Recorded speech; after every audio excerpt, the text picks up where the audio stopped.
E bom dia, Janete. Tranquilo, pessoal? Foi bem o final de semana? Oi, Thaísa, bom dia, show. Desculpem aí, viu, que eu tava no telefone, mas porque é bucho em cima de bucho e a gente vai resolvendo. Peraí que eu tô, pra começar a aula, tá gravando aqui? Não começou a gravar. Acho esquisito, porque às vezes ele grava num minuto, tem dias como hoje que eu... Pronto, começou. Show. Oi, Thaís, oi, Vitor, Luana, bom dia, Luciana, bom dia, Janete, show. Então, considerando que a gente já passou um tempinho, eu vou começar a gravar só agora, né? Eu vou começar a nossa aula, tá bom?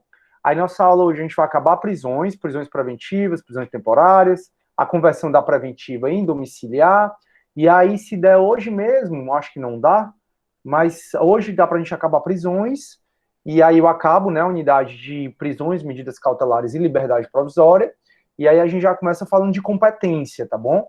Que aí é a nossa penúltima matéria. A última matéria, turma, que é em relação a sujeitos processuais, eu vou ver se eu coloco, eu vou ver se eu coloco para vocês assistirem a aula do semestre passado, porque é bem tranquilo. Ou então, se der tempo, a gente aborda aqui, tá bom? É porque a gente só tem essa aula e mais três, né? Aí vocês já fazem a prova. Mas vai dar certo, eu estou vendo tudo. Show, turma. Vou começar a compartilhar minha tela para a gente ir para prisões, certo? Aí, só um minuto que vai começar a compartilhar. Deixa eu pegar logo aqui. Cadê Deus? Prisões. Pronto. Show, show, show. Massa. Tá compartilhando? Tá. Pronto, turma. Vocês estão vendo agora a minha tela, tá bom? Vamos começar. A gente está estudando prisões, né? Prisões, medidas cautelares e liberdade provisória. Aí a gente começou estudando prisão em flagrante. São três tipos de prisões provisórias, processuais, procedimentais, que é o flagrante, a preventiva e a temporária. A gente está terminando a prisão em flagrante. Por quê? Porque quando o cara é preso em flagrante, a prisão dele tem que ser imediatamente comunicada ao judiciário. A pessoa por ele indicada também tem que ser indicada, tem que ser comunicado também ao Ministério Público e à Defensoria Pública, caso ele não tenha advogado. Então, fui preso em flagrante, eu tenho direito àquela ligação, né, para falar com alguém da minha família, então vai ser comunicada a alguém, vamos perguntar se eu quero ligar para alguém, e aí o auto de prisão em flagrante tem que chegar em até 24 horas para o juiz, para o MP e para a Defensoria Pública, mas para a Defensoria Pública só se o cara não indicar quem é o advogado dele. Quando o auto de prisão chega para o juiz, em regra, vai se marcar a audiência de custódia. Na audiência de custódia, o objetivo dela é não analisar se o cara é culpado ou inocente, é analisar tão somente a legalidade ou ilegalidade da prisão. Caso o flagrante seja ilegal, toda prisão ilegal deve ser relaxada. Então, se o flagrante for ilegal, toda prisão ilegal deve ser relaxada. Agora, se o flagrante for legal, aí nesse caso o juiz tem duas opções. A regra é que ele vai conceder liberdade provisória. Faz duas aulas que a gente fala de liberdade provisória. Com ou sem fiança, e em qualquer caso ele pode aplicar a medida cautelar. Mas isso a gente já superou. Agora, se o juiz não decretar a liberdade provisória, não conceder a liberdade provisória, e lembre que o delegado também pode conceder a liberdade provisória, caso a pena máxima do crime seja até 4 anos, aí ele vai, em último caso, converter a prisão em flagrante em prisão preventiva, que a nossa aula de hoje vai falar, então, sobre prisão preventiva, que não é tão demorado. A gente vai falar também da conversão da prisão preventiva em prisão domiciliar, e aí a gente passa a falar também da prisão temporária, e acaba esse assunto. A primeira coisa que eu quero que vocês saibam, turma, é que a prisão preventiva, ela, de acordo com 311 do CPP, ela só pode ser decretada se tiver requerimento. Isso significa que não pode mais o juiz decretar a prisão preventiva de ofício, ok? Porque até 2008 ele podia sempre, até 2011 ele podia sempre, de 2011 a 2020, ele podia decretar prisão preventiva de ofício só durante o processo penal.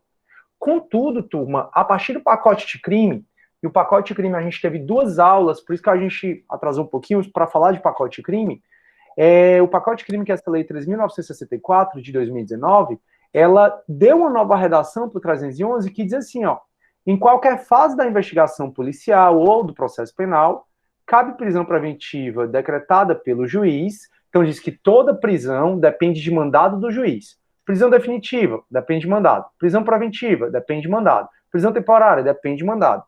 A gente viu que a única prisão que não depende de mandado do juiz é a prisão em flagrante. Então, qualquer fase do inquérito policial ou mesmo do processo penal cabe prisão preventiva. É diferente da prisão temporária. A prisão temporária, a gente vai ver, ela só cabe durante a investigação. A preventiva não, ela cabe durante a investigação e cabe durante também o processo. Então, em qualquer fase da investigação policial ou do processo penal, cabe prisão preventiva, decretada pelo juiz. Decretada pelo juiz porque depende de mandado do juiz. A requerimento do Ministério Público, do querelante ou do assistente ou por representação da autoridade policial. Ou seja, o 311 ele foi reformulado para dizer que a prisão preventiva não pode mais ser decretada de ofício pelo magistrado. A prisão preventiva depende de requerimento do MP, do querelante, do assistente de acusação ou por representação da autoridade policial. Prisão preventiva de ofício, não mais. E aí, vamos supor que está na audiência de custódia e o MP, ele pleiteou a conversão da prisão em flagrante pela prisão preventiva. Só um detalhe, tá? A preventiva, eu já falei isso para vocês, mas foi na primeira aula de prisões, talvez vocês não lembrem. Eu disse assim, turma, a prisão preventiva, eu botei assim, ela é a rainha das prisões. Por quê? Porque tanto o flagrante pode ser convertido em preventiva, como a temporária pode ser convertida em preventiva, lembram? Eu disse, o inverso não é verdadeiro. A preventiva, turma, ela pode ser decretada, seja por uma conversão do flagrante ou da temporária, seja de maneira autônoma. Então, não é que para haver prisão preventiva tem que haver um flagrante antes, não. Não é que para haver prisão preventiva tem que haver a temporária antes, não. A preventiva ela pode ser decretada assim de maneira autônoma, não tem problema. Mas ela também pode ser decretada pela conversão do flagrante ou da temporária. Como eu já disse também, a prisão preventiva, turma, ela é o último caso, sabe? O juiz, na teoria, só deve decretar a prisão preventiva em último caso. E para ele decretar a prisão preventiva, ele tem que fundamentar bem fundamentadozinho. E cada vez mais o legislador está trazendo mais requisitos para o juiz decretar a preventiva. Atualmente, para o juiz decretar a preventiva, não basta o 312, tem que ter pelo menos um requisito do 312 e um requisito do 313, que foi o que a gente conversou na aula passada. Então, para o juiz decretar a prisão preventiva, é necessário que esteja provada a existência do crime. Então, tá lá uma pessoa morta, vocês viram que num condomínio, né, um agente reformado, um tenente não, um profissional reformado da aeronáutica foi e atirou, né, contra 3 membros da família dentro de um condomínio. Você vê, né, surreal a falta de equilíbrio emocional da galera hoje em dia. Mas eu também não sei o que aconteceu, só não acho que ele deveria estar em legítima defesa, até porque as pessoas eram muito idosas. Mas vamos para frente. Aí, turma, tem que provar a existência do crime, prova da existência do crime, tem que ter indício suficiente de autoria. Daí é o que a gente diz que tem o fumus commissi delicti, né, que é a fumaça do cometimento do delito, e o periculum libertatis. O periculum libertatis, o juiz, significa que o juiz tem que fundamentar em pelo menos um dos requisitos do 312 e um dos requisitos do 313. Então, para o juiz decretar a prisão preventiva, ele tem que dizer que o crime está provado, tem indício suficiente de autoria, e tem que colocar o periculum libertatis.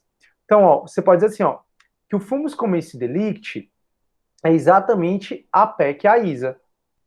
E você pode dizer que o periculum libertatis do magistrado é exatamente o 312 e o 313.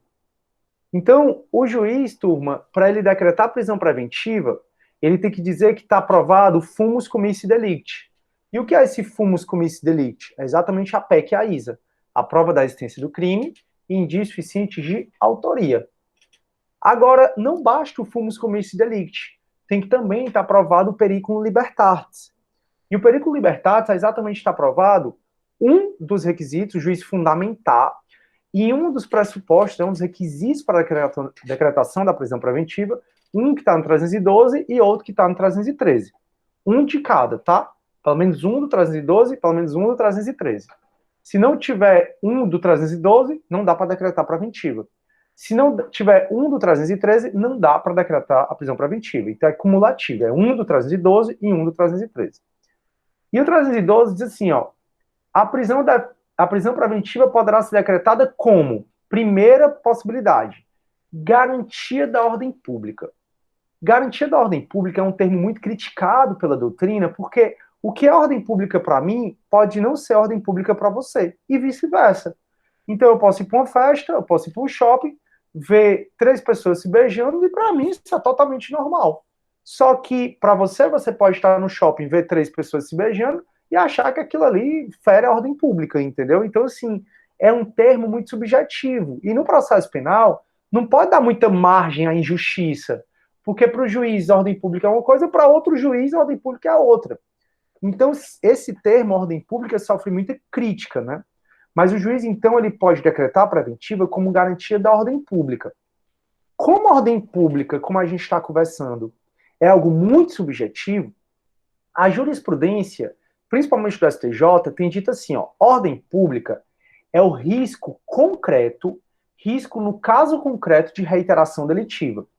É o juiz fundamentar que pelos meus antecedentes, pelo que eu estou fazendo, pelo que eu fui flagrado fazendo após ser liberado, por exemplo, existe fundado risco de eu voltar a delinquir. Então, a garantia da ordem pública, ela é interpretada como se fosse o risco concreto, não adianta fundamentação genérica. Mas você vê assim, o juiz fundamentou de maneira genérica. Fundamentação genérica, pessoal, não é motivo para decretar nenhum tipo de prisão. Fundamentação genérica é aquela assim, o crime cometido foi o crime de roubo e a sociedade cearense não aguenta mais roubo. Isso é uma fundamentação genérica. O crime cometido foi o crime de estupro e a sociedade... Não. Tem que ser uma fundamentação com base no caso concreto. O crime cometido foi um crime de roubo, o agente não demonstrou arrependimento, ele não colaborou porque ele xingou o policial, ele resistiu à prisão. Então, as prisões, quando elas são decretadas, elas têm que ser decretadas com base no caso concreto. Não adianta ir para Sexo dos Anjos falar no questão genérica. Então, a prisão preventiva poderá ser decretada como, garantia da ordem pública. Garantia da ordem pública são duas coisas. A primeira é risco concreto de reiteração delitiva. Então, o juiz tem que fundamentar, com base na realidade, nos fatos concretos, por que o cara, se ficar solto, voltará a delinquir. Que é o caso lá do André do Rap, né? Tem risco concreto dele solto voltar a delinquir. Não é à toa que ele fugiu, né? E aí daria para decretar a prisão preventiva dele por garantia da ordem pública. E 2, é risco de vida do próprio preso. Turma, sempre quando o juiz ele vai decretar preventiva, ele dá uma olhada nos antecedentes da pessoa, se o cara é primário, bons antecedentes, se o cara é maus antecedentes, se o cara é reincidente. Ele dá uma olhada nas circunstâncias do crime, ele dá uma olhada, turma, na periculosidade do agente. Então, sempre que o juiz vai decretar preventiva, ele dá uma olhada também se o cara tem emprego fixo, se tem trabalho, se ele tem residência fixa, se ele é casado, se não. Tudo isso importa, tá, para o juiz decidir. E aí, quando você vê os Nardoni, né? Os Nardoni, eles foram presos preventivamente, ficaram presos preventivamente durante um bom tempo. O goleiro Bruno também. Só que os Nardoni, o goleiro Bruno, são primários, de bons antecedentes. Eles eram, né? Tinham residência fixa, eles tinham filho. Então, por qual motivo eles ficaram presos preventivamente? Porque representa também garantia da ordem pública quando existe risco de vida do próprio preso. Então, às vezes, a população vai linchar o criminoso até a morte. O caso dos Nardoni, o caso do goleiro Bruno, gerou tanta comoção social que existia um fundado risco à vida deles. Aí o juiz decretou a preventiva com base na garantia da ordem pública, pela alta probabilidade, um dos motivos foi que pela alta probabilidade de se eles ficarem soltos, eles virem a ser mortos. Então o juiz ele pode fundamentar a decretação da preventiva como, garantia da ordem pública. A ordem pública é risco de reiteração delitiva ou risco de vida do próprio preso. O próximo requisito, e aqui é alternativo, tá, turma? Não precisa ser tudo junto, não é cumulativo, é alternativo. Pode ser garantia da ordem econômica. Aqui são crimes mais de colarinho branco, quase nunca é usado. Garantia da ordem econômica são crimes que a pessoa está fraudando títulos da dívida pública, que a pessoa cometeu crimes que ela possa causar o colapso da Bolsa de Valores, que seja um hacker, que ela está entrando nos sistemas de finanças, do sistema financeiro nacional. Então, pode ser a prisão preventiva como garantia da ordem econômica, porque se o cara ficar solto, ele pode causar um colapso na Bolsa de Valores da gente. Às vezes pode até ser um cara que ele está fraudando muito títulos, que é mais difícil usar. Então, o juiz vai fundamentar a preventiva ou como garantia da ordem pública, ou como garantia da ordem econômica, ou por conveniência da instrução criminal. Conveniência da instrução criminal é aquele cara que está atrapalhando o andamento do processo. É o cara que está escondendo documentos, é o cara que está ameaçando testemunhas, é o cara que ele está pegando os autos e não devolvendo porque ele quer tacar fogo nos autos. Então, quando o juiz nota que o réu ele tem tumultuado muito o processo, atrapalhado as investigações, ameaçado testemunha, fraudado provas, ele pode decretar a preventiva como conveniência da instrução criminal. Então, a prisão preventiva pode ser decretada pela garantia da ordem pública, ou pela garantia da ordem econômica, ou pela conveniência da instrução criminal. Conveniência da instrução criminal é sempre quando ele está atrapalhando as investigações, atrapalhando o processo, como, por exemplo, fraudando as provas, escondendo documentos, destruindo documentos, alterando a cena do crime. Aí o juiz decreta a prisão preventiva. E, por fim, ele vai decretar a prisão preventiva, por fim não, porque ainda tem outro no parágrafo único. Ele pode também decretar a preventiva para assegurar a aplicação da lei penal. Assegurar a aplicação da lei penal significa dizer que tem fundado risco de fuga, como foi o caso lá do André do Rap. Eu disse para vocês que o juiz pode escolher um do 312, não precisa ser os 4, basta um. Mas pode ter 2, fala meu Deus, desculpe aí, mas pode ter 2, pode ter 3, pode ter 4, pode ter 10. Então, não tem problema, pessoal, o juiz, pode ter 10 não, porque só tem 5 no total. Mas não tem problema o juiz fundamentar em mais de um. O que ele precisa é só um do 312 e um do 313. Ponto. Ele não precisa fundamentar em mais de um. Mas quando tem fundado o risco para que o cara vai fugir, aí o juiz pode decretar preventiva para assegurar a aplicação da lei penal. E olhem que para o juiz decretar a preventiva, tem que estar provada a existência do crime, ISA, indício suficiente de autoria, ou PEC, né? Indício suficiente de autoria, ISA, e perigo gerado pelo estado de liberdade do imputado. Então, o juiz ele tem que fundamentar, com base no caso concreto, por qual motivo existe esse perigo gerado pelo estado de liberdade do imputado, que é muito ele fundamentar numa dessas 4 situações. Então, o juiz, para decretar a prisão preventiva, tem que ter PEC. Tem que ter PEC, tem que ter fumus commissis delicti. O que é o fumus commissis delicti? É a PEC e a ISA. E tem que ter o perigo de liberdade, que é essa parte aqui, ó, que é o perigo de liberdade, que é o perigo gerado pelo estado de liberdade do indivíduo. E o que é o perigo libertatis? É o juiz pegar um do 312 e um do 313. Me digam um requisito do 312, garantia da ordem pública, ou garantia da ordem econômica, ou conveniência da instrução criminal, ou assegurar a aplicação da lei penal. Só esses 4. Aliás, tem mais um, que é o parágrafo único. O parágrafo... tinha mais um que era o parágrafo único, mas o parágrafo único ele foi revogado, só que ainda assim tá valendo. Que é aquele caso, turma, que o juiz aplica medida cautelar, ele aplica a medida cautelar e o cara descumpre a medida cautelar.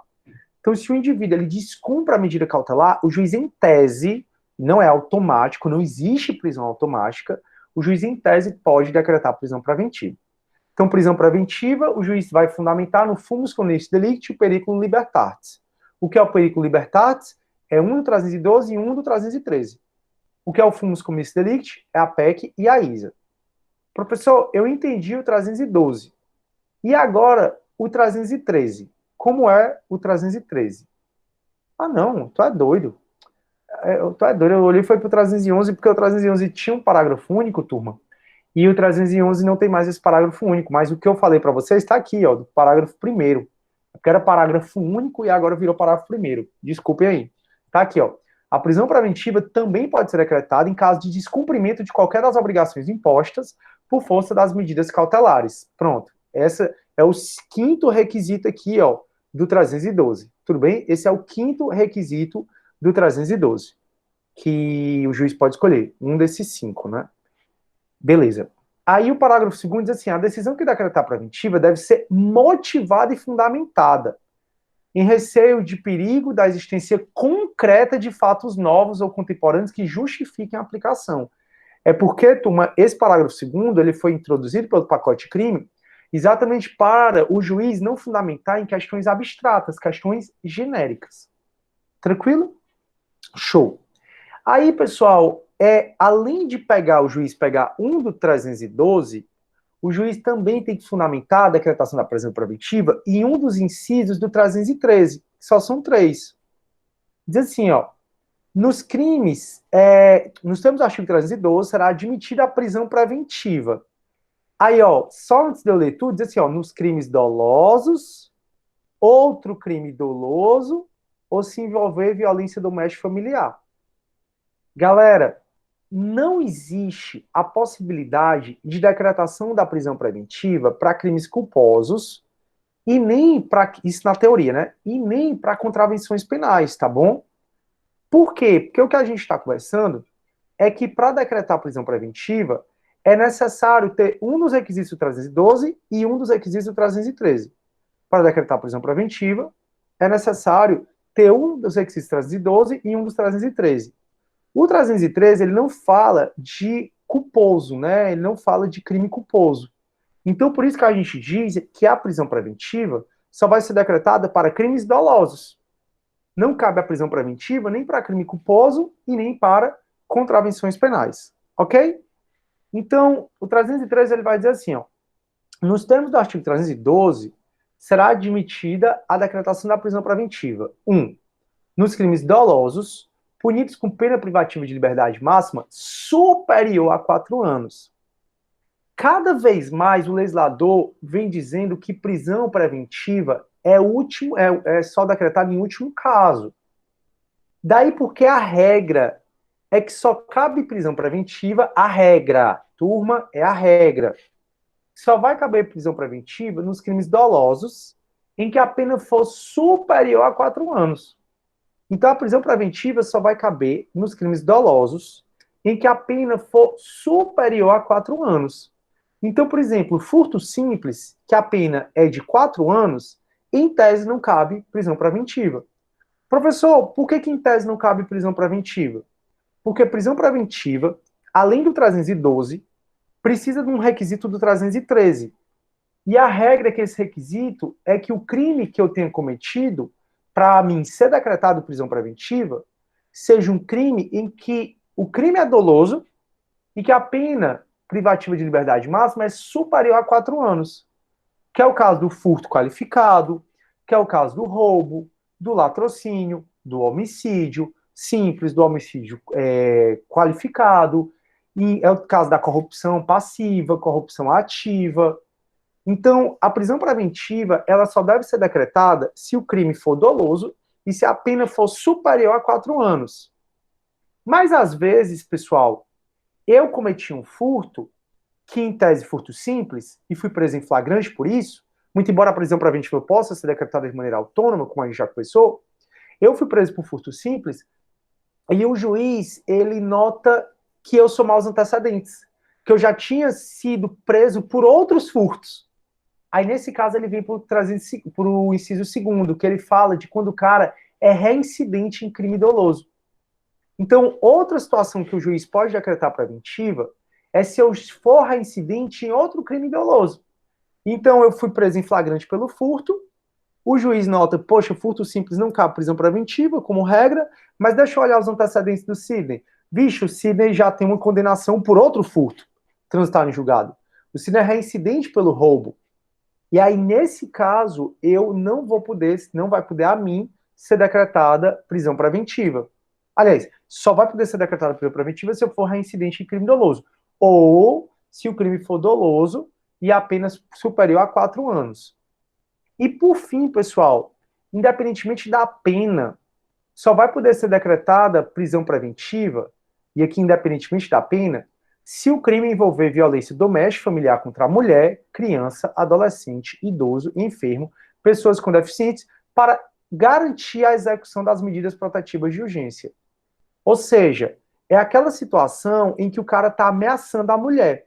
O cara, quando o marido ameaça a mulher, o pessoal fiquei tão triste porque eu fui para um canto que eu não vou dizer onde é, e aí eu já tinha ido para esse canto e já tinha sido atendido por uma mulher. E eu tenho muita percepção, principalmente quando a mulher é violentada, né? Aí eu notei que ela estava escondendo algo. Isso faz um mês e meio. E aí eu disse, o que é isso aqui? Apontei, né? Aí ela mostrou, né? Era o roxo. Aí eu conversei com ela, orientei, disse o que é que ela tinha que fazer, não sei o que o marido tinha batido nela. Aí eu voltei para esse canto. Aí, coincidentemente, fui atendido por ela. Ah, eu tava pensando em você, ela falando, né?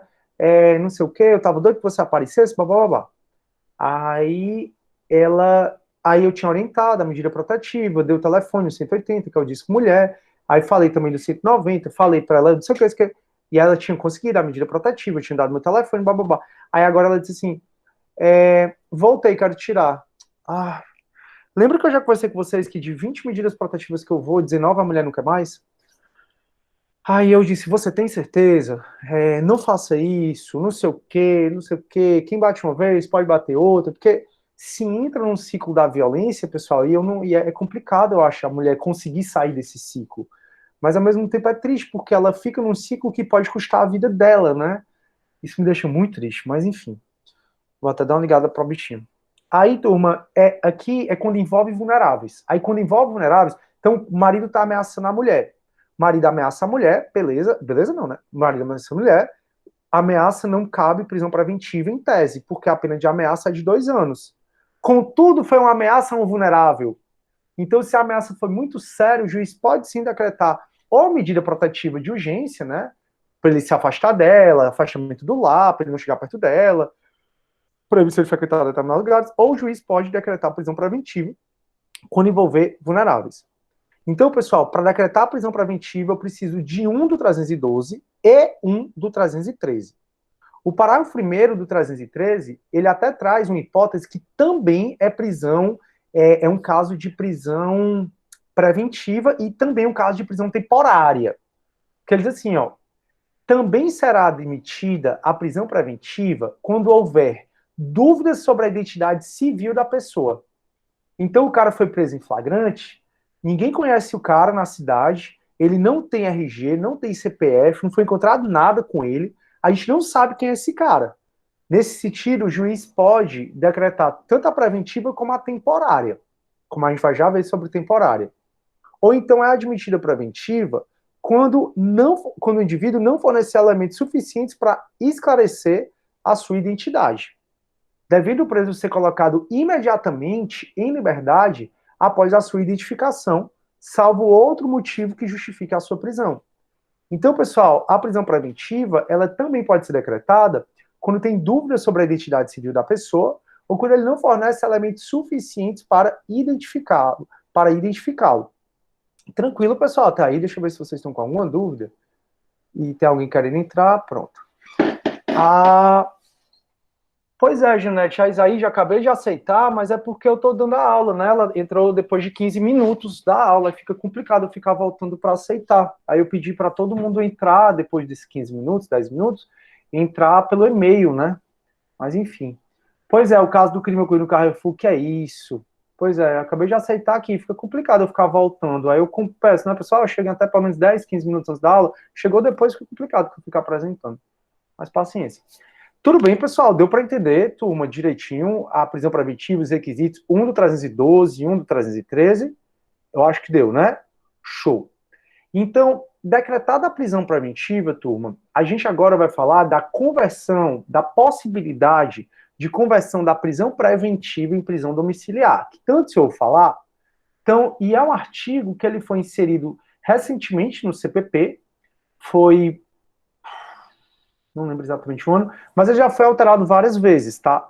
Então, cuidado quando vocês forem estudar pelos livros um pouco mais antigos em relação a essa conversão, é só isso não, porque vem mudando bastante, né? Até agora, com a reforma do pacote de crime, mudou bastante também essa parte.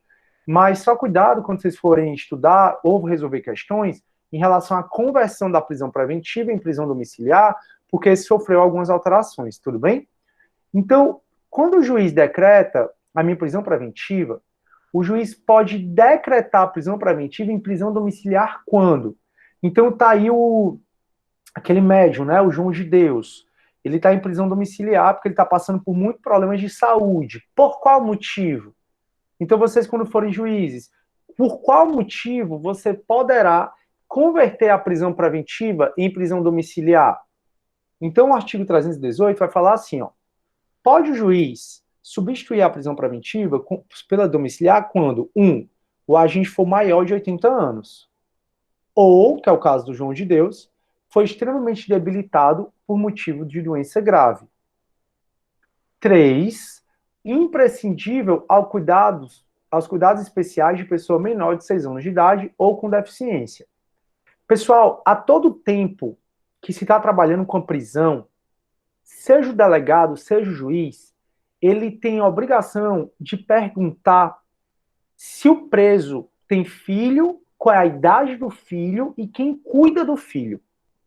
Então, todo tempo, seja o delegado, quando está lá trabalhando com a prisão, seja o juiz, eles têm a obrigação de perguntar ao preso se ele tem filho e quem é que cuida do filho, qual é a idade do filho e se esse filho tem doença mental.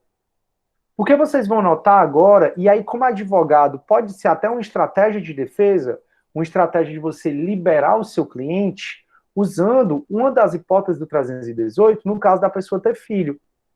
Porque o delegado, o juiz, vai perguntar se o indivíduo tem filho, qual a idade do filho, quem cuida do filho, e se o filho tem deficiência, porque como vocês vão ver agora, e estão vendo, o fato do indivíduo, qualquer pessoa, ter um filho menor de 6 anos, ou com deficiência, pode ser um motivo para ele converter a prisão preventiva em prisão domiciliar.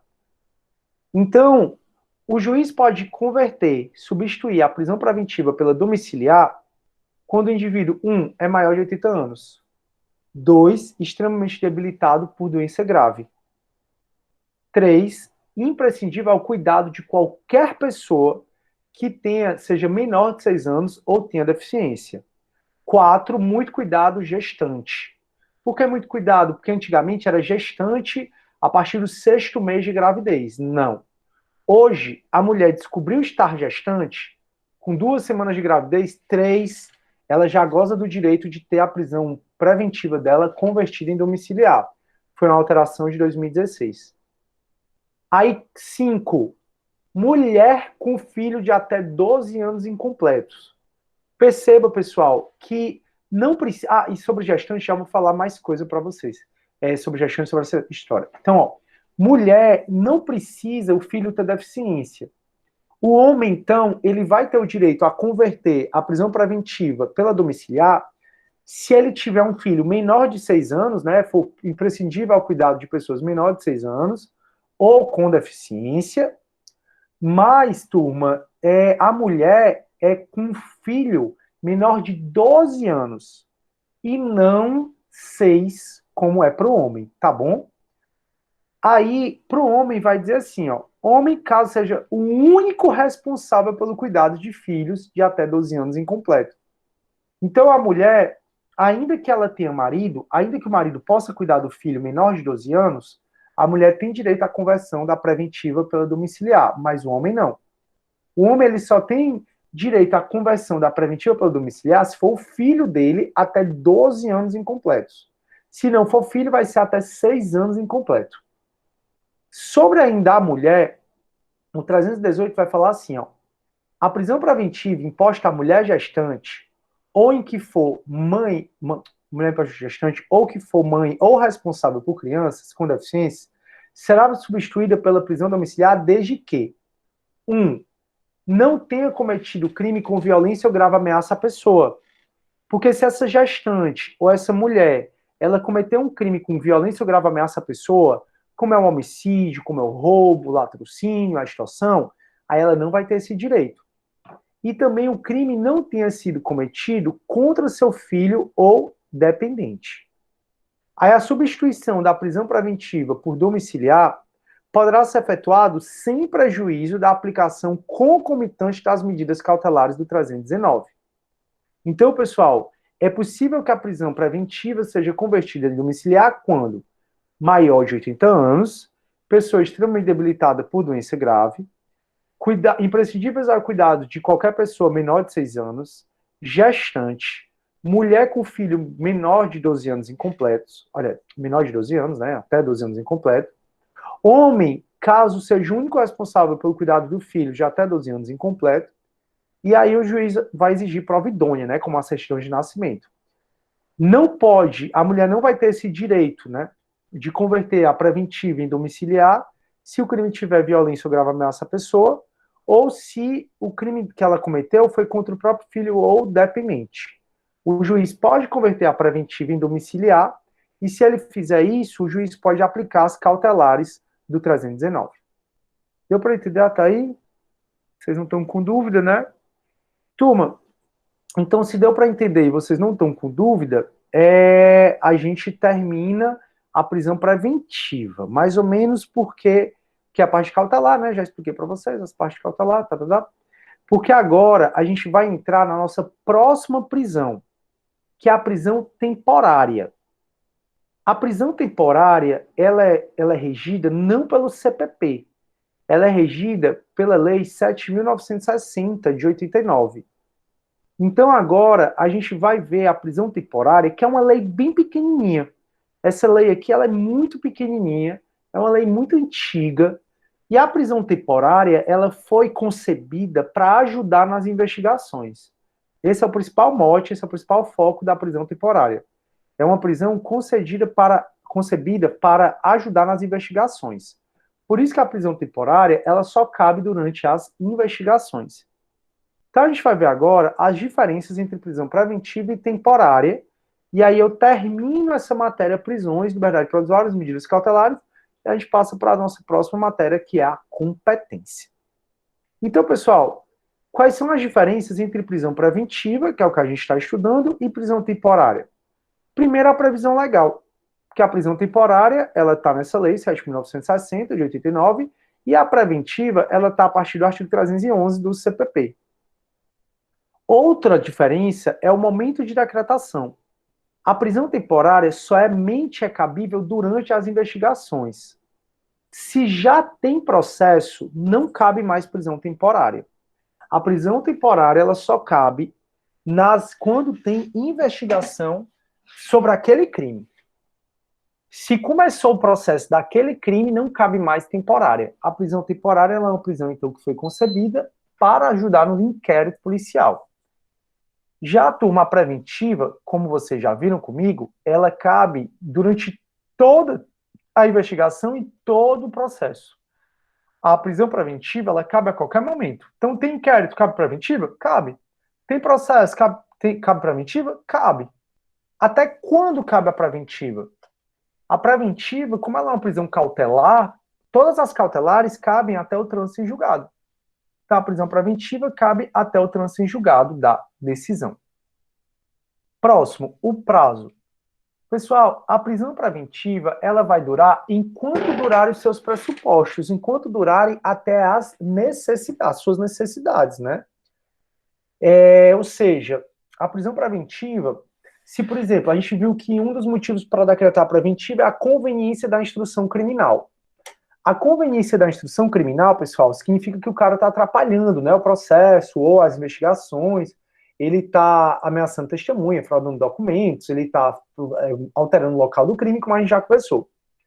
Aí vamos supor que foi decretada a minha prisão preventiva porque eu estava ameaçando a Janete, que é a testemunha. Aí a Janete, eu estava ameaçando ela para ela mudar o depoimento dela. E aí a Janete já foi ouvida. Ou então, eu fui decretada a minha preventiva porque eu estava alterando o local do crime. Só que aí já terminaram a perícia no local do crime. Precisa eu ficar preso? Não. Então, o juiz de ofício pode revogar a prisão preventiva ou a pedido de alguém. Quando a gente fala de prisão, pessoal, os advogados, além do habeas corpus, nossa senhora, Quando a gente fala de prisão, os advogados, o de hoje está assim, começou bombando. Vocês estão vendo aí, né? Não para de ter ligação.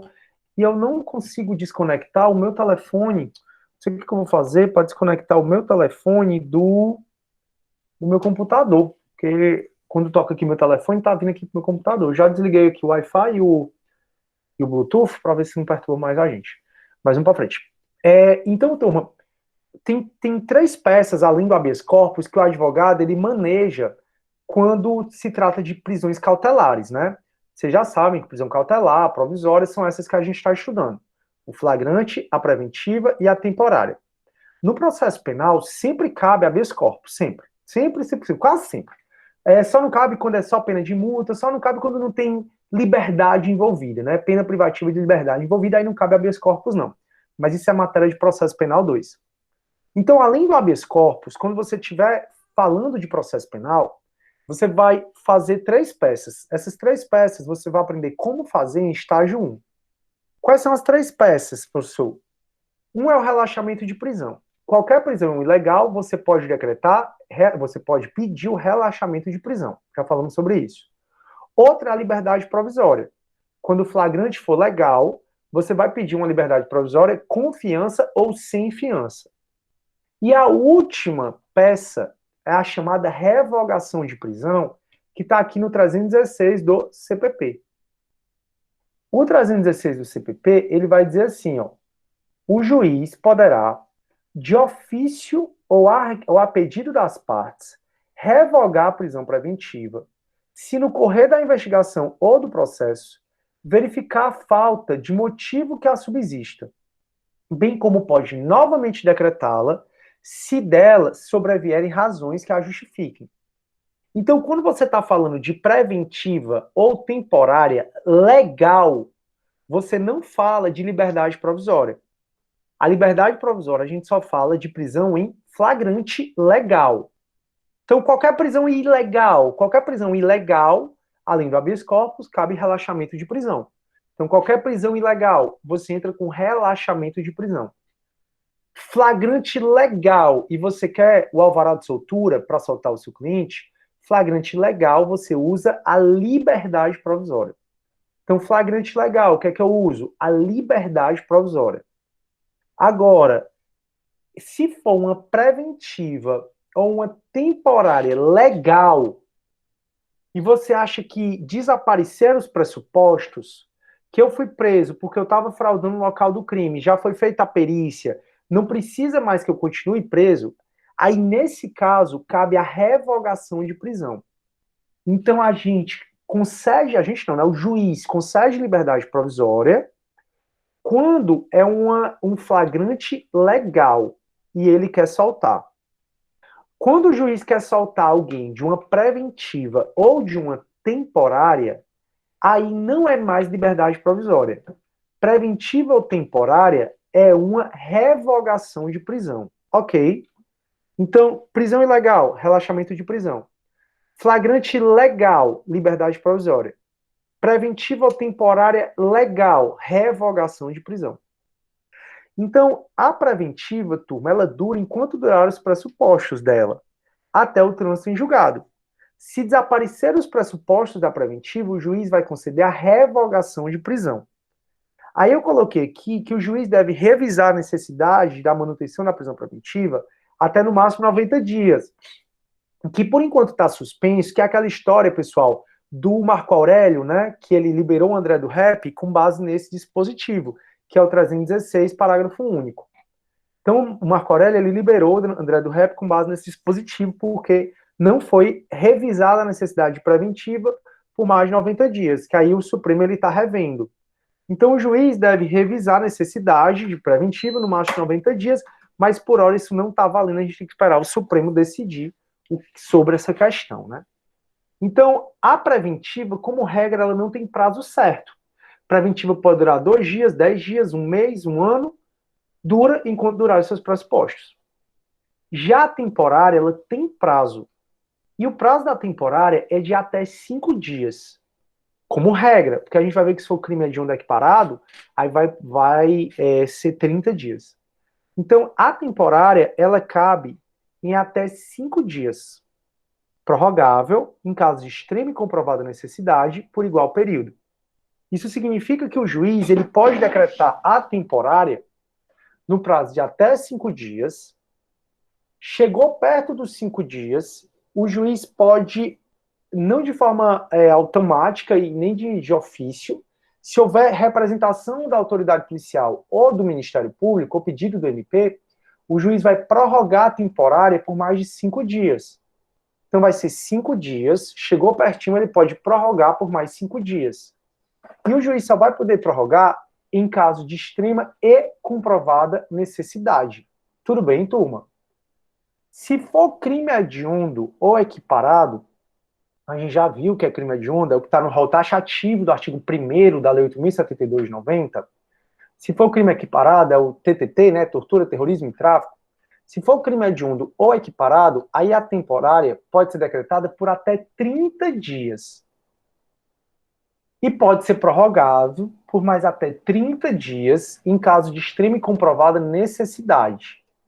Eu coloquei que não cabe prorrogação automática, porque muitas vezes a OAB vai cobrar assim de vocês. O juiz decretou a temporária pelo prazo de até 30 dias para crime hediondo. Aí essa temporária ele prorrogou de maneira automática, então ele já prorrogou por mais de 30 dias. Essa temporária foi decretada de maneira ilegal, porque o juiz não pode prorrogar, ele não pode decretar e já prorrogar automaticamente. Ele não pode fazer isso. Ele decreta, quando chegar perto do fim do prazo, ele espera o MP pedir ou a autoridade policial representar para ele conseguir prorrogar essa preventiva, tá bom? Ou essa preventiva não, essa temporária. Deixa eu ver se alguém perguntou alguma coisa. A Janete. O Felipe avisou que, infelizmente, está com problema na internet, está aguardando a manutenção para na casa dele. Pois é, infelizmente, faz parte dessa questão. Pronto, turma, deu para entender o que eu estou dizendo, tranquilo? Massa. Então, qual é a diferença da temporária preventiva? Primeiro, a previsão legal. Segundo, o momento de decretação, a temporária só durante o inquérito e a preventiva durante todo o momento, até transitar em julgado. A outra diferença é que a preventiva ela não tem prazo certo, ela dura enquanto durar os pressupostos dela. Já a temporária, ela vai ser decretada por até 5 dias, prorrogável em caso de extrema e comprovada necessidade por mais 5 dias. Se for crime hediondo ou equiparado, aí a temporária só cabe por até 30 dias. Prorrogável por mais 30 dias. Essa prorrogação não é automática. Essa prorrogação o juiz tem que esperar o MP pedir ou a autoridade policial representar. Tranquilo? Próximo. Tanto a temporária como a preventiva, elas não podem ser decretadas de ofício. Essa era uma diferença que eu falava até esse ano, eu falava assim, turma, a temporária não pode ser decretada de ofício. Já a preventiva pode durante a ação. Hoje em dia, eu não posso mais dizer que a forma de decretação é uma diferença. Por quê? Porque nem a preventiva, nem a temporária pode ser decretada de ofício. A temporária, ela vai depender de representação da autoridade policial e de requerimento do MP. Já a preventiva vai depender de requerimento do MP, do querelante, do assistente de acusação, ou representação de autoridade policial. A temporária, ela não cabe quando, por pedido do querelante ou do assistente de acusação, porque esses dois só existem se existe processo. E aí a gente viu que se existe processo, não cabe mais temporária. A temporária só cabe durante o inquérito policial. Se existe processo, não cabe mais temporária. Então, temporária só cabe no inquérito e só cabe a pedido, né, a representação da autoridade policial e a pedido do MP. A preventiva cabe a pedido do MP, do querelante, do assistente de acusação ou por representação de autoridade policial. Forma de soltura, a gente já viu, né? Relaxamento de prisão para as duas, se a prisão foi legal, e a revogação de prisão também para as duas, se for legal. E aí você sempre pede o alvará de soltura, né? Acontece, turma, que o delegado, ou vamos supor que tem lá o diretor do estabelecimento prisional, o diretor da UP da CPPL2. Então, o diretor da CPPL2 está lá preso, 2 presos, um temporariamente e um preventivamente. Toda prisão, como regra, o diretor da unidade só vai poder liberar se tiver um alvará de soltura. Então, toda prisão, como regra, prisão definitiva. Então, eu estou preso definitivamente, já cumpri minha pena toda. O diretor do estabelecimento pode me soltar? Não pode. O diretor do estabelecimento, ele só vai soltar a pessoa se tiver um alvará de soltura. É uma das coisas que a gente, oficial de justiça, a gente cumpre muito durante plantão, né? A pessoa foi presa em flagrante, aí na audiência de custódia foi concedida a liberdade provisória, aí o juiz expede o alvará de soltura. Então o delegado só pode soltar o preso em flagrante com alvará de soltura, o preso preventivo com alvará de soltura, o preso definitivo com alvará de soltura. Só que a única prisão que o delegado, que o diretor da UP, né, da unidade prisional, pode soltar, independentemente de alvará de soltura, a única prisão que ele pode soltar, independentemente de alvará de soltura, é a prisão temporária. Porque a prisão temporária, ela já tem esse prazo certo, esse prazo fixo. Então, como a temporária já tem esse prazo fixo, quando chega no último dia, então foi decretada a minha temporária pelo prazo de 3 dias, né? Aí eu vou preso hoje, segunda, terça, quarta. Quando chegou quarta-feira, e eu estou preso na delegacia, por exemplo, o delegado ele vai olhar se eu estou preso, vai olhar se eu estou preso por outro motivo, e se não tiver a prorrogação dessa temporária, o delegado pode me liberar. Então a temporária, ela solta o indivíduo, o delegado pode soltar o indivíduo independentemente do magistrado quando expirar o prazo e ele não estiver preso por outro motivo. Já a preventiva, não, e todas as outras, não. O cara só vai ser liberado se tiver alvará de soltura do magistrado. Tudo bem? Então, temporária, o delegado, onde o cara estiver preso, pode soltar o indivíduo, mesmo que não tenha alvará de soltura. Mas a preventiva, não. Só solta com alvará de soltura. Outro motivo, né, outra diferença são os pressupostos. A gente já viu, o pressuposto de fundamentos. Da preventiva tem que ter o periculum libertatis e o periculum libertatis e o fumus comici delicti, né, que a gente já conversou, né? Fundamentação com base concreta, a gente já conversou sobre isso aqui. Já a turma temporária, isso aqui é mega importante, o juiz só pode decretar a temporária de qualquer pessoa, se tiver o fumus comici delicti. Já aprendemos que o fumus comici delicti é ter PEC e ISA. Então, a temporária só pode ser decretada se tiver o fumus comici delicti. E o fumus comici delicti é ter PEC e ISA. O que é a PEC é a prova da existência do crime. E o que é a ISA? Indício suficiente de autoria. Mas para o juiz decretar a temporária, não basta, turma, ter a PEC e a ISA. Tem que, primeiro, ele verificar, o juiz, se é um dos crimes que está no rol taxativo do artigo 1º da Lei 7.960 de 89. Deixa eu explicar isso melhor. Quando a gente vai para a lei da temporária, que é a Lei 7.960 de 89, aí a gente vê que o artigo 1º tem 3 incisos. O 1, o 2 e o 3. Para caber temporária, é necessário que seja um dos crimes do inciso 3º. Então só cabe temporária se for um dos crimes do inciso 3º. Todos esses crimes, pessoal, são crimes dolosos. Então a gente tem um rol taxativo de quando cabe a temporária. Professor, é um furto. Furto cabe temporária? Furto está aqui? Não. Se furto não está aqui, não cabe temporária. Professor, é um roubo. Cabe temporária? Roubo está aqui? Tá. Então, em tese, cabe temporária. Preenche o primeiro requisito. Professor, é a corrupção passiva. Cabe temporária? Vamos ver. Corrupção passiva está no inciso 3º? Não está. Então, não cabe temporária.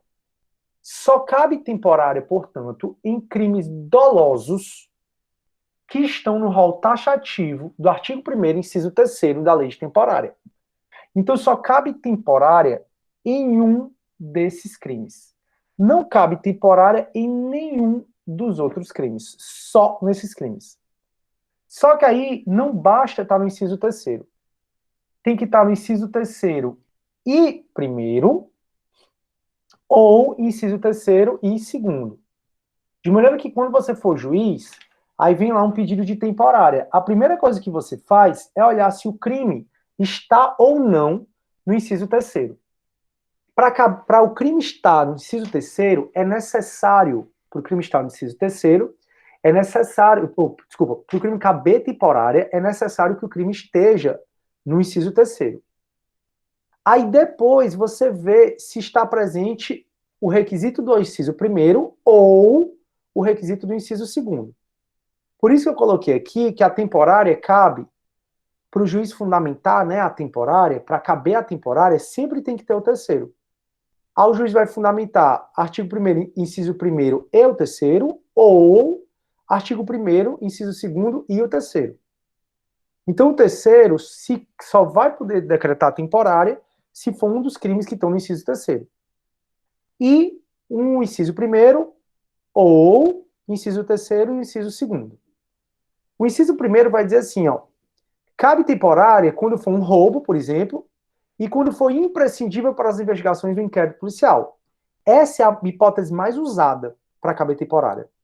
Por quê? Porque a temporária é o tipo de prisão que serve para as investigações, para ajudar o inquérito policial nas investigações. Então, cabe temporária quando for um roubo e for imprescindível para as investigações do inquérito policial. Primeiro cabimento da temporária. Cabe temporária quando for um estupro, por exemplo, e o indivíduo não tiver residência fixa. O indiciado, né, o investigado, não tiver residência fixa. Ou ele não fornecer elementos suficientes para esclarecer a sua identidade. Lembra que eu falei que isso aqui são requisitos da preventiva também? Então, cabe tanto preventiva como temporária nesse segundo inciso. A diferença é que a preventiva vai durar enquanto o cara não disser quem é ele. Já a temporária tem prazo certo, né, para acabar, 5 dias ou 30 dias.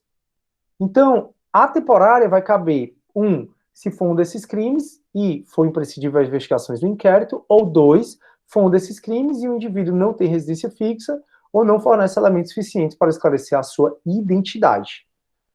Então, cabe a temporária quando tiver o inciso 3 e o 1, ou tiver o inciso 3 e o 2. Alguma dúvida, pessoal, até aí? Vocês estão calados? Nossa, é muito chato dar aula assim, pessoal. Parece que eu estou falando sozinho. E aí, nenhuma dúvida. Acho que é a primeira vez na minha vida que eu dou aula de prisões e ninguém pergunta nada.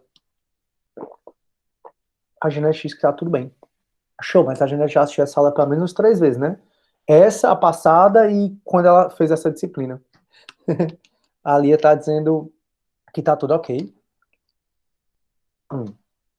Então, pronto, vou continuar, turma. Vamos lá, turma, show, show, show. Não cabe para 20 temporária em crimes culposos nem contravenção penal. Show. Aí a prisão em flagrante não admite revogação de prisão. Já falei, né? A prisão em flagrante faz relaxamento e liberdade provisória. A gente já conversou sobre isso. Com isso, turma, eu termino prisões e a gente agora começa a falar de competência. Começa a falar de competência.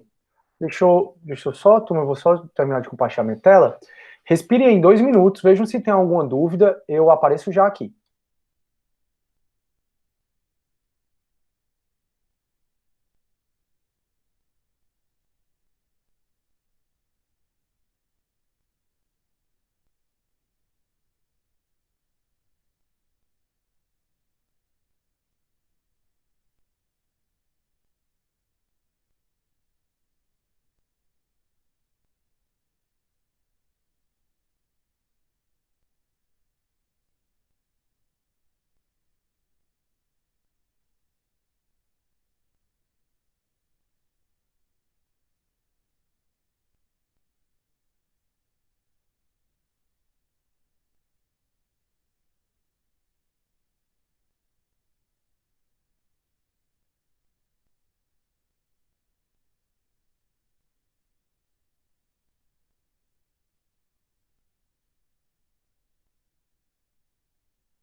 Oi, turma, pronto, apareceu que eu tô procurando aqui o arquivo para mandar logo para vocês. Espera só um pouquinho, comando já.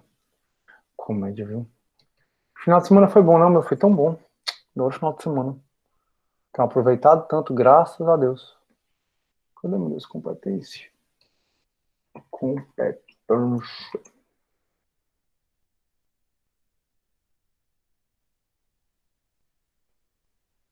Que doido. Tu tem aí, Janete, competência. Inquérito. Ah, eu devo ter colocado no Ava.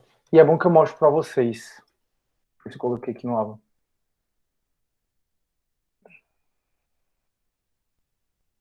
Pronto, tá aqui. Ó, turma, só para vocês entenderem, então, onde é que a gente está na nossa matéria, que a gente já está terminando, graças a Deus. A gente já viu introdução ao processo penal, já vimos princípios do processo penal, aí a gente foi para ação penal, vimos investigação criminal, vimos prisões, medidas cautelares, liberdade provisória, agora a gente está entrando aqui em competência. Aí, para a gente acabar, falta só competência e sujeitos processuais. Sujeitos processuais, em uma aula eu termino. E aí eu, qualquer coisa assim, não dá tempo, eu passo para vocês a aula do semestre passado. Mas eu, talvez dê tempo. E aí tem essa competência. Então a gente termina, né? Nota de aula, competência. Show. Essa aqui. É essa mesmo. Beleza. Baixando aqui. Pra gente começar. Deixa eu ver aqui. Não cabe. Tem que ter a do inciso 1 ou 2 junto com 3, isso. Não cabe justificar o pedido temporário, apenas alegando um. Não, como eu disse, dá 200 vezes. Tem que ter sempre o 3 mais o 1 e o 3 mais o 2. Não cabe só o 3, não cabe só o 1, não cabe só o 2, não cabe só o 3. Então tem que ter sempre o 3. O 3 mais o 1 ou o 3 mais o 2. Vejam se vocês realmente estão sabendo disso, porque é uma coisa que cai muito em prova isso. Sempre tem que estar presente um dos requisitos do 3. Show. Então vamos lá, turma, a gente está indo para a nossa penúltima unidade, né? Que é falar um pouco, esse material está aí no AVA, tá bom? É falar um pouco sobre... Ai, não, não é esse não que eu quero. Mas dá certo. É, dá certo, é esse aqui. Isso aqui é para você estudar, mas dá certo. Vamos lá, turma. A gente vai estudar sobre jurisdição e competência, tá? A primeira coisa que eu preciso que vocês saibam é o conceito de jurisdição. Jurisdição vem de juris, que significa direito, e dictio, que significa dizer. Então, jurisdição significa dizer o direito. A jurisdição, turma, ela é una e indivisível. A jurisdição, ela é una e indivisível. Significa que todo juiz tem jurisdição sobre tudo, tá bom? Então, por exemplo, quem é que tem jurisdição? Como regra, o magistrado. Então, o magistrado tem jurisdição. Às vezes você vê, né, na placa, né, jurisdição da PRF, jurisdição significa que quem pode dizer o direito ali é a PRF. No âmbito do judiciário, todo juiz ele tem jurisdição. Então, todo juiz tem jurisdição sobre tudo. O juiz militar tem jurisdição sobre direito de família. O juiz de direito de família tem jurisdição trabalhista. Professor, se um juiz militar tem jurisdição em direito de família, se um juiz de direito de família tem jurisdição trabalhista, por que eles não julgam questões relacionadas a direito de família, no caso juiz militar, questões relacionadas ao trabalho, no caso juiz de família? Porque eles não têm competência. Então é importante que você saiba que competência é o limite da jurisdição do magistrado. Então imagina aí que a jurisdição é um bolo, onde todos os ramos do direito estão dentro desse bolo. Todos os ramos do direito estão dentro desse bolo. Quando eu falo de competência, quando eu falo da competência, a competência é o limite da jurisdição. A competência, então, é a divisão desse bolo.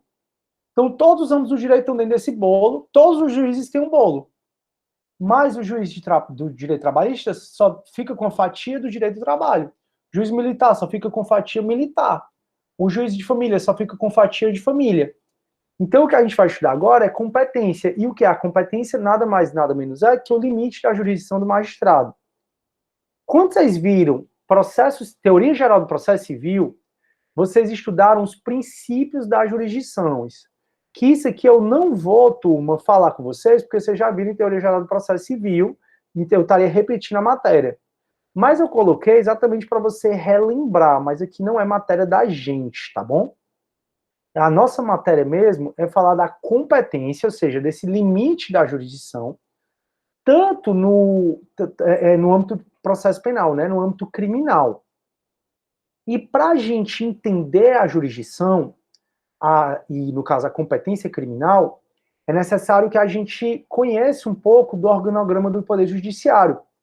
Porque a jurisdição, aliás, a competência é o limite da jurisdição do magistrado, mas quem dá esse limite ou é a Constituição ou é a lei federal. Por isso que a gente vai começar falando de competência, e lembrem, eu estou falando só de competência criminal. Aqui eu não vou abordar competência civil, nem administrativa, nem de outro ramo do direito. Aqui a gente vai abordar tão somente a competência criminal. E para a gente entender um pouco quem é que limita, né, quem limita a jurisdição do juiz, ou seja, quem traz o que o juiz é competente, é a Constituição e a lei federal, a gente precisa, saber do organograma do Poder Judiciário.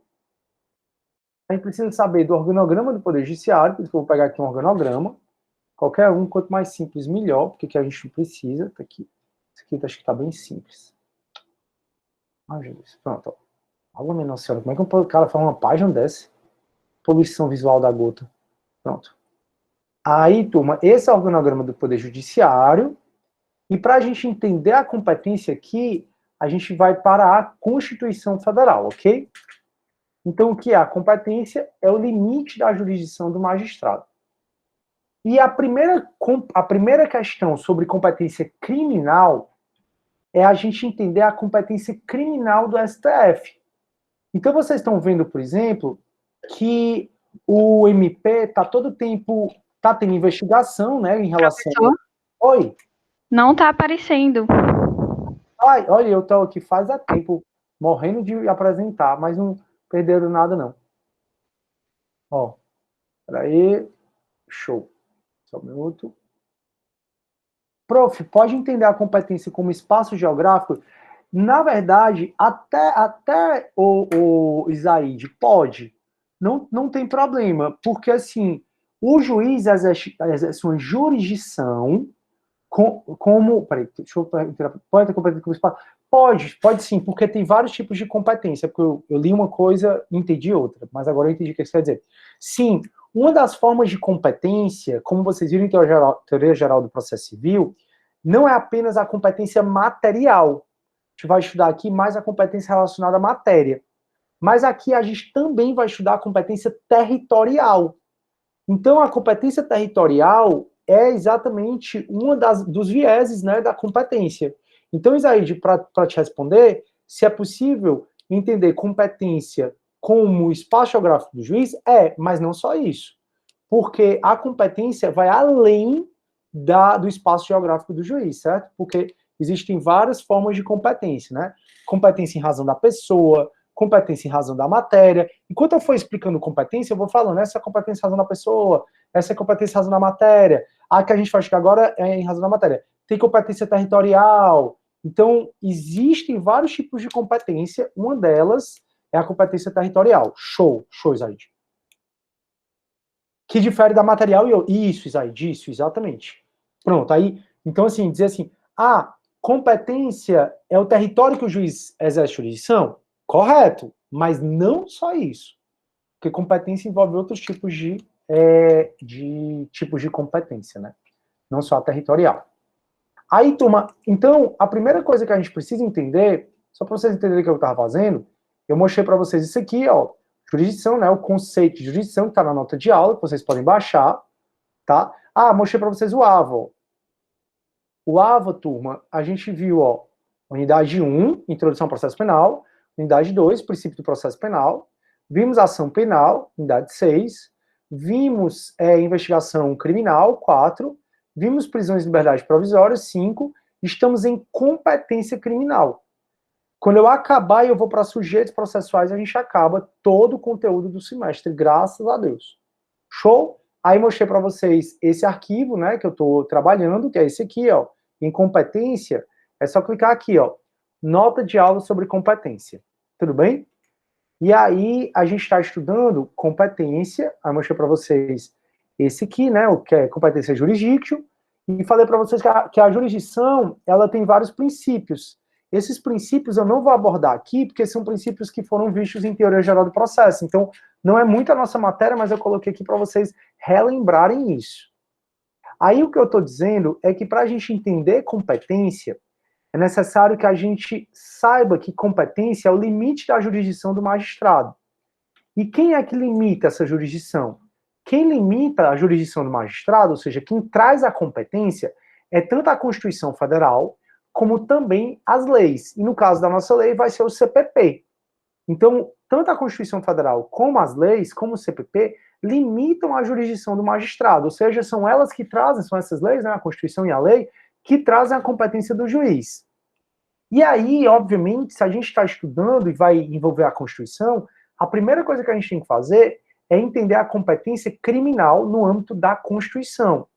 Mas só lembrando, eu não vou falar aqui da competência civil, nem da competência para assuntos constitucionais, eu só estou falando da competência criminal.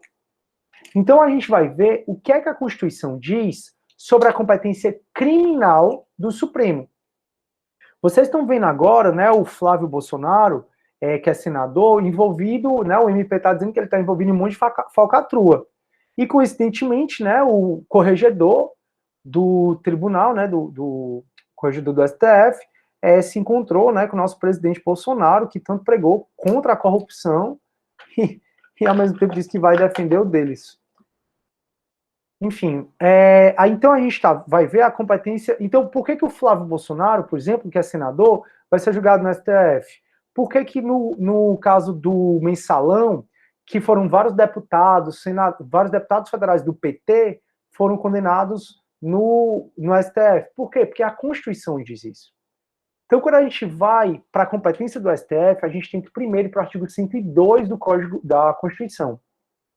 E o artigo 102, ele traz a competência do Supremo no âmbito criminal na linha B e na linha C e D. Então, ó, no artigo 102 diz assim, ó, compete ao Supremo Tribunal Federal, principalmente, a guarda da Constituição, cabendo ao Supremo processar e julgar originariamente. Significa que o processo vai começar lá. Infrações penais comuns do presidente da República, do vice-presidente da República, dos membros do Congresso Nacional, que o senador Flávio Bolsonaro, ele é membro do Congresso Nacional, dos próprios ministros do Supremo e do Procurador-Geral da República. Opa, se o Bolsonaro matar alguém, por exemplo, ele vai ser julgado aonde? Ele não vai poder ser preso em flagrante, a gente já falou sobre isso, a prisão do presidente. Mas se o presidente da República for preso, se o Mourão for preso, se ele for preso não, né? Se eles começarem a responder processo, o presidente da República, ele é julgado criminalmente aonde? No STF. Vice-presidente é julgado criminalmente aonde? No STF. Os membros do Congresso Nacional, que são deputados federais e senadores, STF. Os próprios ministros do Supremo. Então, o Toffoli vai ser julgado, sei lá, por corrupção passiva. Ele vai ser julgado aonde? No STF. E o Procurador-Geral da República, né, o Aras, ele vai ser julgado aonde? No STF. Professor, mas a Dilma, quando foi presidente da República, foi julgada pelo Senado, e o presidente do Senado foi o presidente do Supremo. Mas quando a Dilma foi julgada pelo Senado, ela foi julgada por crime de responsabilidade, que muito embora tenha esse nome crime de responsabilidade, é uma infração administrativa, não é uma infração criminal. Então, ela foi julgada por crime de responsabilidade, que é uma infração administrativa, e não infração criminal. Tudo bem? Aí, C, nas infrações penais comuns e nos crimes de responsabilidade, no caso a gente está falando só de infração penal comum, os ministros de Estado e os comandantes do Exército, Marinha e Aeronáutica, todos esses aqui são equiparados a ministros de Estados, ressalvados o posto 52, membros do Tribunal Superiores, do Tribunal de Contas da União, chefe de missões diplomáticas de caráter permanente. Sabe o que a Constituição está dizendo para a gente? Que, basicamente, quem vai ser julgado no STF criminalmente é quem está no topo do poder e quem está logo abaixo. Então, no judiciário, quem vai ser julgado no STF? Quem está no topo do poder, os próprios ministros do STF, e quem está logo abaixo, os ministros dos tribunais superiores. Então, o ministro do STJ, Nancy Andrighi, vai ser julgada criminalmente? Vai ser julgada criminalmente no STF, se ela for, por exemplo. Então, quem está no topo do poder, quem está logo abaixo. Numa presidência da República, quem vai ser julgado no STF? Presidente da República e vice-presidente da República. E também todos os ministros de estados, Damares, o Salles, quando eles forem julgados criminalmente, vão ser julgados criminalmente no STF. Comandantes do Exército, Marinha e Aeronáutica, eles são equiparados a ministro de Estado, são julgados aonde? No STF. Então, o presidente da República e vice estão no topo do poder e quem está logo abaixo, que são os ministros de Estado, né? E os chefes de diplomações diplomáticas. Procuradoria-Geral da República é julgado aqui também, o Procurador-Geral da República, e também, pessoal, os deputados e senadores, né, os membros do Congresso Nacional. Então, quem é julgado criminalmente no STF? Quem está no topo do poder e quem está logo abaixo. Daí porque você vê que quando existe uma investigação contra um membro do Congresso Nacional por crimes que eles cometeram, né, por infrações que eles cometeram no cargo, eles vão ser julgados no STF. Tudo bem até aí, turma? Então, isso é o que diz a linha B e C. Também o STF julga habeas corpus quando o paciente for quaisquer dessas pessoas que a gente está falando. Então, vou entrar com habeas corpus contra o Bolsonaro, vou entrar com habeas corpus contra o Aras, vou entrar com habeas corpus contra o Flávio Bolsonaro. Nesse caso, eu entro com habeas corpus no STF. E aí, também aqui vai dizer a mesma coisa, né? O habeas corpus, quando o coator for o Tribunal Superior, vai dizer a mesma coisa, no final das contas. Então, pessoal, basicamente, a competência criminal do STF é julgar os próprios ministros dele, quem está logo abaixo, o presidente da República e o vice, quem está logo abaixo, que são os ministros de Estado, comandantes de Exército, Marinha e Aeronáutica e os chefes de missões diplomáticas, é julgar os membros do Congresso Nacional e é julgar também o Procurador-Geral da República. Tudo aqui. Se a competência não for do STF, aí a gente olha aqui embaixo. A competência, então, ela vai ser dos tribunais superiores. Acontece que os tribunais superiores têm a justiça especializada, que é a trabalhista, a militar e a eleitoral, e a justiça comum, que é representada pelo STF. Então, quando a competência não é do STF, você olha essa competência da justiça especial. Primeira coisa que eu queria que vocês soubessem é que o TST não julga nada criminal. Nenhum juiz do trabalho vai julgar se o cara é culpado ou inocente. Crimes ocorridos na Justiça do Trabalho, um falso testemunho ocorrido na Justiça do Trabalho, é julgado pela Justiça Federal. Então, eu morri de mentir aqui na frente do juiz do trabalho. Quem vai julgar se eu cometi falso testemunho ou não é o juiz federal. Então, crimes ocorridos na Justiça do Trabalho é julgado pela Justiça Federal. Então, o trabalhista não julga nada criminal. Competência militar a gente não vai estudar, porque competência militar envolve o Código de Processo Penal Militar, que é outro código que eu acho que vocês não veem na faculdade. Então, a gente não vai estudar competência militar. Trabalhista, o juiz não julga nada. E eleitoral, a Justiça Eleitoral julga crimes eleitorais e os conexos. Crime conexo é o que tem relação com as eleições, né? O que tem relação com aquele crime.